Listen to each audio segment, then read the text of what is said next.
कैल news, हकीकत अब तक। आदाब। कैल न्यूज में आप सभी का बहुत बहुत स्वागत है। हमारे इस विशेष कार्यक्रम में मैं पगमा के साथ मैं अंधेर चौरसिया।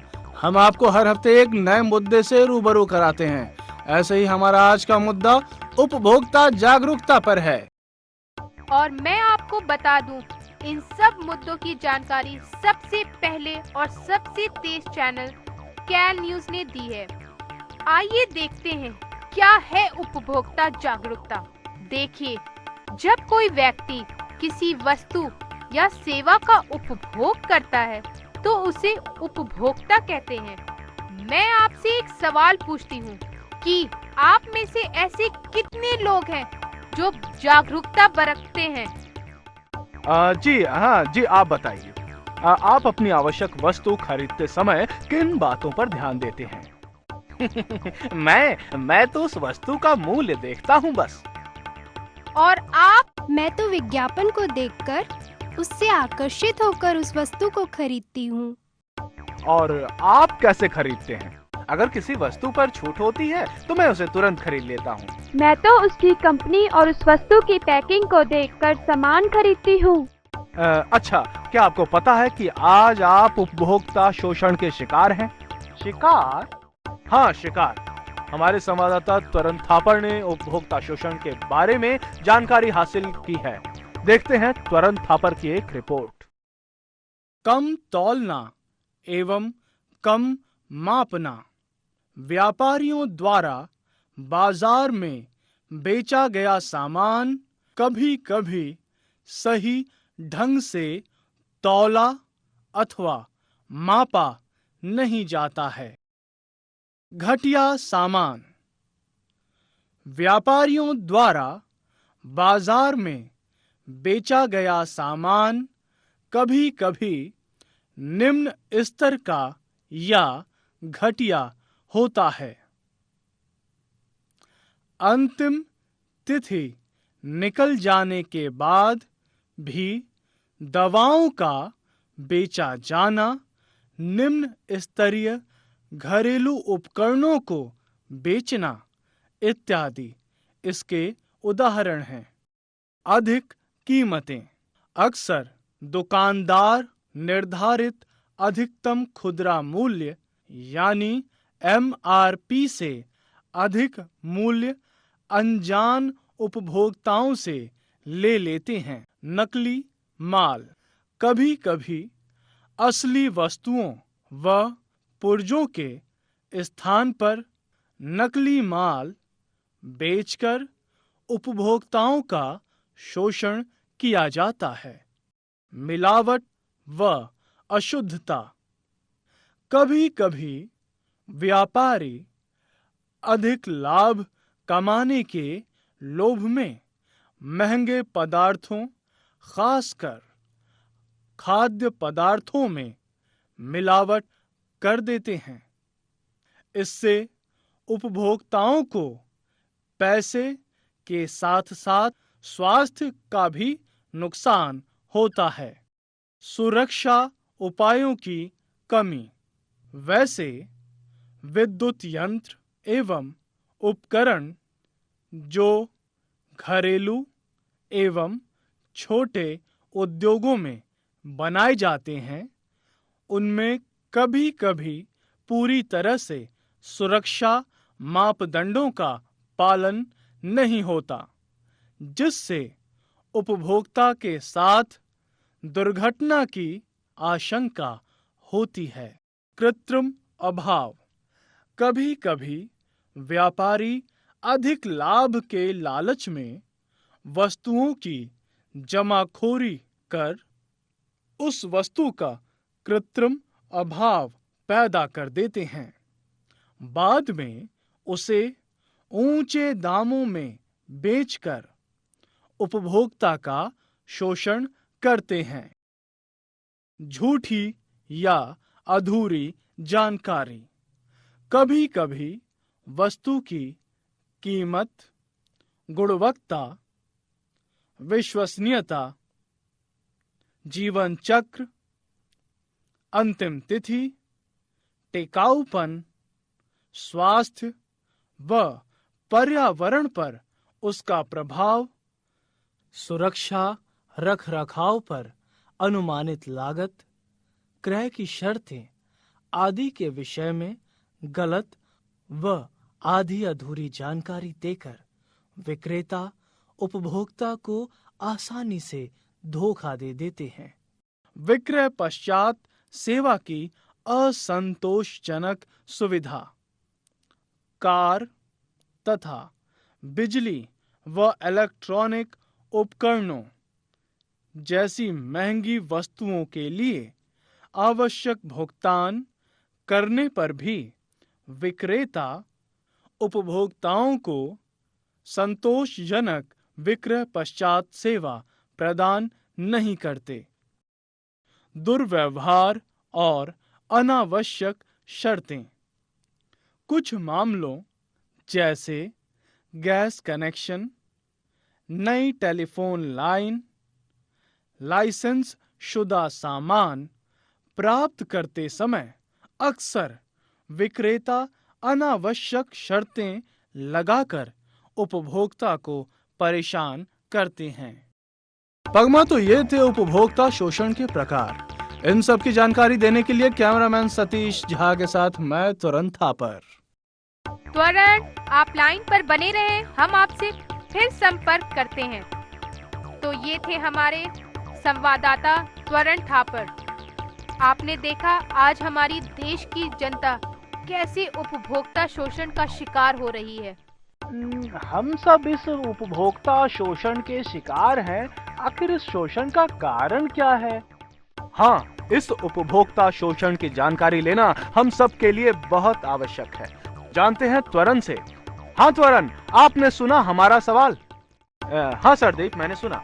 देखिए, उपभोक्ताओं के शोषण के कारण इस प्रकार है। उपभोक्ताओं के शोषण के कारण इस प्रकार है। सीमित सूचना। पूंजीवादी अर्थव्यवस्था में उत्पादक और विक्रेता कोई भी माल या सेवा किसी भी मात्रा में उत्पादन करने के लिए स्वतंत्र है और उनके मूल्य निर्धारण से संबंधित कोई नियम नहीं है। ऐसी स्थिति में वस्तु के अनेक आयामों जैसे मूल्य, गुण, संरचना, प्रयोग की शर्तें, क्रय के नियम आदि की जानकारी न होने पर उपभोक्ता गलत चुनाव करके अपना आर्थिक नुकसान कर लेते हैं। सीमित आपूर्ति। जब वस्तुओं व सेवाओं की आवश्यक संख्या व मात्रा में आपूर्ति नहीं होती, तब उपभोक्ता प्रायः शोषित होते हैं। सीमित आपूर्ति का अर्थ है वस्तु की मांग की तुलना में उसका उत्पादन कम होना। इससे जमाखोरी और मूल्यों में वृद्धि जैसी प्रवृत्तियों को बढ़ावा मिलता है। सीमित प्रतिस्पर्धा। जब कोई उत्पादन या उत्पादक समूह किसी वस्तु के उत्पादन और वितरण पर अपना अधिकार रखते हैं, तब ये संभावना होती है कि उस वस्तु के मूल्य और उसकी उपलब्धता इस प्रकार से प्रभावित की जाए जिससे उपभोक्ता का अहित हो।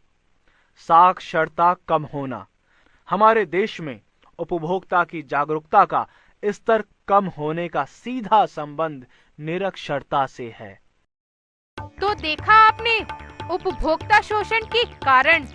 आज हमें चाहिए कि हम सब मिलकर उपभोक्ता शोषण को जड़ से खत्म करने में जागरूकता लाएं। कैसे लाई जा सकती है जागरूकता? तो आइए देखते हैं उपभोक्ता जागरूकता में वृद्धि पर एक रिपोर्ट। हमारे देश में उपभोक्ता संरक्षण का विचार नया नहीं है। कौटिल्य के अर्थशास्त्र में भी उद्योग व व्यापार उत्पीड़न से उपभोक्ता के हितों की रक्षा का प्रसंग आया है। उसमें कमतौल,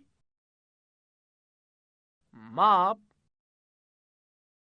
मिलावट जैसे अपराधों के लिए दंड का भी उल्लेख है।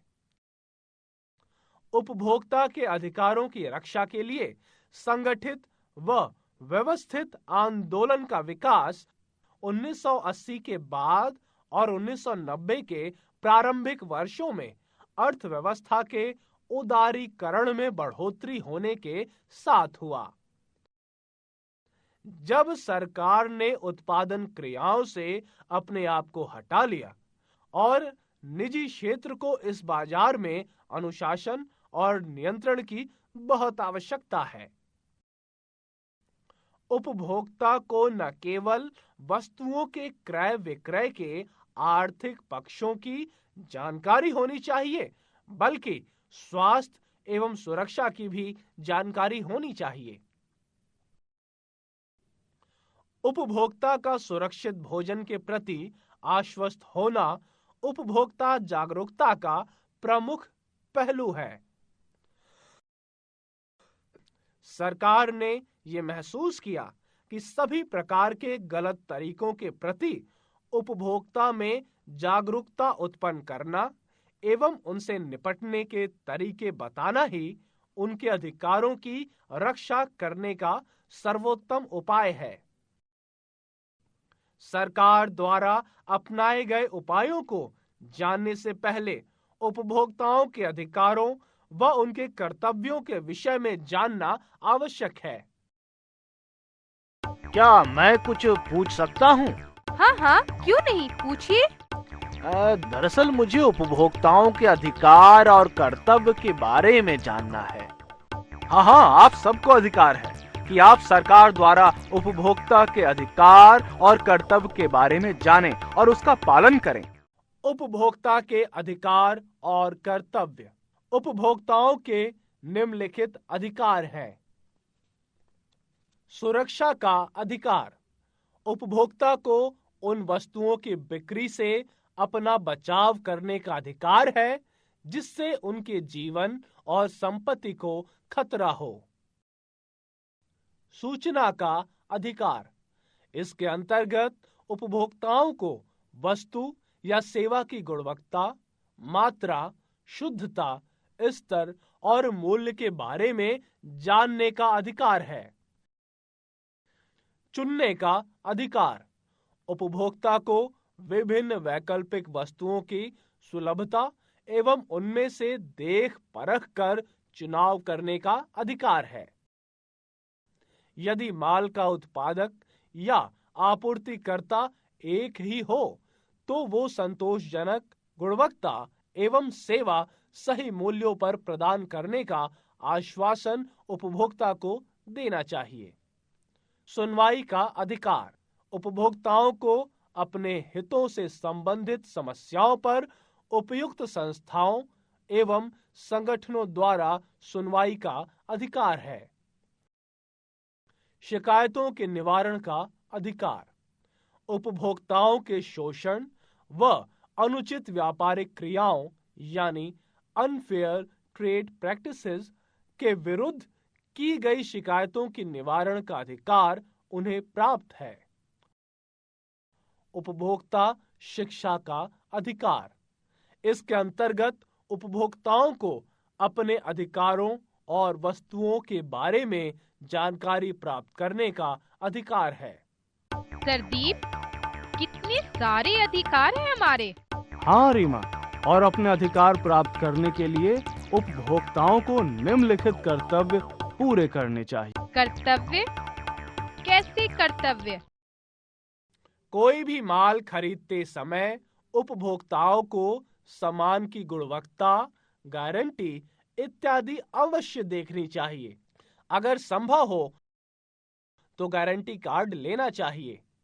उपभोक्ता को ISI एवं एग मार्क के निशान वाले सामान ही खरीदना चाहिए।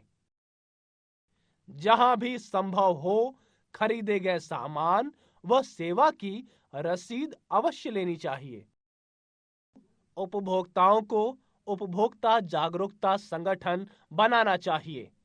इन संगठनों को विभिन्न कमेटियों में प्रतिनिधित्व दिए जाने का प्रावधान है। उपभोक्ता को अपनी वास्तविक समस्या की शिकायत अवश्य करनी चाहिए, भले ही उनके द्वारा खरीदा गया सामान काफी कम मूल्य का हो। उपभोक्ताओं को अपने अधिकारों की जानकारी अवश्य होनी चाहिए और आवश्यकता पड़ने पर उन अधिकारों का प्रयोग भी करना चाहिए। तो आपने देखा, अगर आप इन अधिकारों और कर्तव्यों का पालन करें तो इन उपभोक्ता समस्याओं से बचा जा सकता है। आइए हम अपने विशेषज्ञ जो मुंबई के मशहूर कानूनी सलाहकार हैं उनसे बात करते हैं। अबू जी, ये बताएं, उपभोक्ता सुरक्षा के कौन-कौन से उपाय हैं? देखिए, उपभोक्ता सुरक्षा के उपाय उपभोक्ता के हितों की रक्षा के लिए सरकार ने 3 उपाय किए हैं: कानूनी, प्रशासनिक एवं तकनीकी। अबू तरनेजा, ये बताएं, कानूनी उपाय कौन-कौन से हैं? कानूनी उपाय उपभोक्ता के अधिकारों से संबंधित कानून। सरकार ने 1986 में उपभोक्ता संरक्षण अधिनियम बनाया है। उपभोक्ता संरक्षण अधिनियम का सबसे महत्वपूर्ण पक्ष ये है कि राष्ट्रीय, राज्य एवं जिला स्तर पर एक 3 स्तरीय व्यवस्था को स्थापित करने का प्रावधान है, जिसे हम उपभोक्ता अदालत कहते हैं।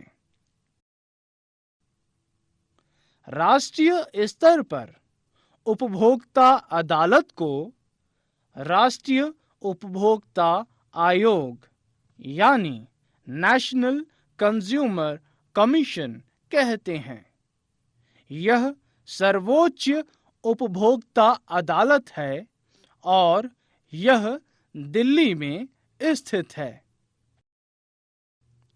राज्य स्तर पर उपभोक्ता अदालत को राज्य उपभोक्ता आयोग यानी स्टेट कंज्यूमर कमीशन कहा जाता है। सबसे महत्वपूर्ण उपभोक्ता अदालत जिला स्तर पर होती है, जिसे जिला मंच या डिस्ट्रिक्ट फोरम कहा जाता है।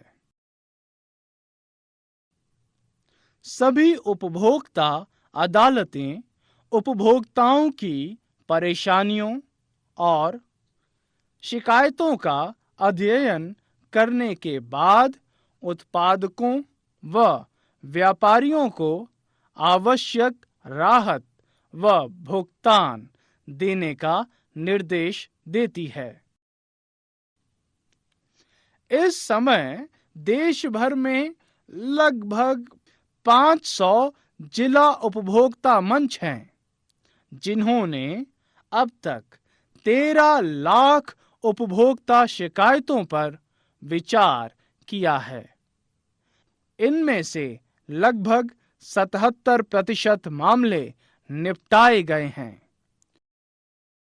उपभोक्ता कानूनों को और कठोर बनाने के उद्देश्य से सरकार ने 1991 और 1993 में इनमें संशोधन करके इनकी कमियों को दूर करने का प्रयास किया है। प्रशासनिक उपाय, सार्वजनिक वितरण प्रणाली। इसके माध्यम से सरकार गरीबों को अनाज की उपलब्धता सुनिश्चित कराने के साथ साथ जमाखोरी, कालाबाजारी और अधिक कीमत वसूलने जैसी प्रवृत्तियों पर रोक लगाती है। आइए अब हम अपने संवाददाता त्वरण थापर से फिर संपर्क करते हैं और जानते हैं तकनीकी उपाय के बारे में। त्वरण बताएं, क्या जानकारी है आपके पास? तकनीकी उपाय, वस्तुओं का मानकीकरण। उपभोक्ता के हितों की रक्षा के लिए सरकार ने कुछ ऐसी संस्थाएं बनाई हैं जो उत्पादों की गुणवत्ता की जांच करे, विभिन्न उत्पादों के लिए मानक निर्धारित करें और उन्हें लागू करवाएं। भारत में एगमार्क और भारतीय मानक ब्यूरो BIS द्वारा मानकीकरण कार्य संपन्न किया जा रहा है। एग मार्क कृषि उत्पादों के लिए और BIS औद्योगिक और उपभोक्ता वस्तुओं के लिए मानकीकरण करता है। भारतीय मानक bureau bureau of Indian standard, जिसे पहले ISI भारतीय मानक संस्थान कहा जाता था, का मुख्यालय नई दिल्ली में है। वैज्ञानिक आधार पर औद्योगिक व उपभोक्ता सामान के मानक निर्धारित करना BIS का प्रमुख कार्य है। ISI के चिन्ह युक्त किसी भी सामान पर उपभोक्ता को सही सामान खरीदने का भरोसा हो जाता है। जिन व्यापारियों या उत्पादकों के पास ISI यानी BIS का लाइसेंस होता है, समय समय पर उनकी आकस्मिक जांच की जाती है। इसके लिए फैक्ट्री और बाजार से जांच के लिए वस्तुओं के नमूने लिए जाते हैं। यदि उपभोक्ता को वस्तु की गुणवत्ता के विषय में कोई संदेह हो तो वह BIS के समीप के क्षेत्रीय कार्यालय में शिकायत दर्ज करा सकता है। एगमार्क कृषि उत्पाद कानून 1937, जिसे 1986 में संशोधित किया गया है, के अंतर्गत कार्य करता है। यह भारत के कृषि मंत्रालय के अधीन मार्केटिंग एवं इंटेलिजेंस निदेशालय यानी DMI द्वारा संचालित होती है। विभिन्न प्रकार के खाद्य वस्तुओं जैसे शहद, मसाले, घी, तेल आदि पर एगमार्क चिन्ह होता है। भारत की तरह ही अंतर्राष्ट्रीय स्तर पर मानकीकरण के लिए अंतर्राष्ट्रीय संस्था ISO जिनेवा में है।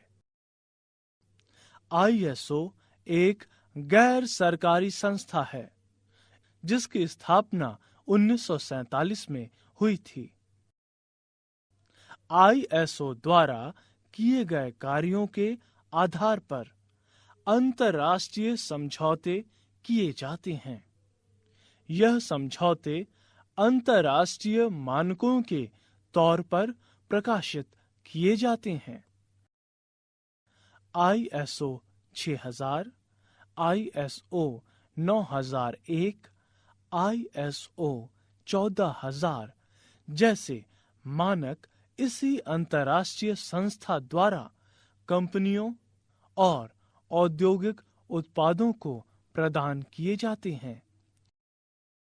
अंतर्राष्ट्रीय खाद्य सामग्री के मानक निर्धारित करने के लिए कोडेक्स एलिमेंटेरियस कमीशन नाम की संस्था है। यह संस्था 1963 में खाद्य एवं कृषि संगठन FAO और विश्व स्वास्थ्य संगठन WHO द्वारा स्थापित किया गया है। इसका मुख्यालय इटली की राजधानी रोम में है। यह खाद्य सामग्री के लिए मानक निर्धारित करता है। उदाहरण के तौर पर दूध, दुग्ध उत्पादों, मांस, मछली आदि खाद्य पदार्थों के उत्पादन और अंतर्राष्ट्रीय व्यापार के लिए यह संस्था नियम बनाती है। उपभोक्ता जागरूकता पर जानकारी देने के लिए कैमरामैन भोलाराम के साथ मैं त्वरण थापर। बहुत बहुत शुक्रिया त्वरण आपका और दर्शकों आपका भी जो इस शो को देख रहे हैं, और मैं उम्मीद करता हूं आप हमारे इस कार्यक्रम को देखकर अवश्य उपभोक्ता जागरूकता लाएंगे। मिलते हैं अगले हफ्ते एक नए मुद्दे के साथ। अंधेर चौरसिया के साथ पगमा को इजाजत दीजिए। अलविदा।